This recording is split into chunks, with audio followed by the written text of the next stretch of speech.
అండి, good evening. చూడండి మొక్కలన్నీ ఎలా ఉన్నాయో చూసారా. మొత్తం అంతా కూడా మా టెర్రస్ అంతా మొక్కలన్నీ పీకిసి పారేసి అన్నీ భయంకరంగా ఉంది. ఇవాళ ఈ పని అంతా చేశాను. చూడండి ఇవన్నీ తుడవాలి. ఇంకాను బోల్డ్ పని ఉంది.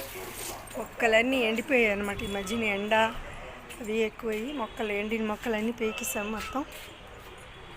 ఇంకా చూడండి ఎంత ఇంకా ఇక్కడ ఒకటి ఉండిపోయింది. ఈ బరబట్టీలు ఏవో ఉన్నాయి, కొద్దిగా బరబట్టీలు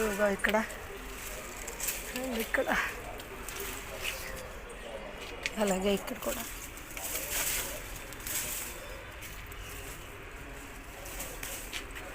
ఇంకా బరబట్టీలు. సో ఈ సీజన్కి అయిపోయినట్టే. ఇవన్నీ తీసేస్తే మళ్ళీ కొత్త మొక్కలు వేసుకోవచ్చు.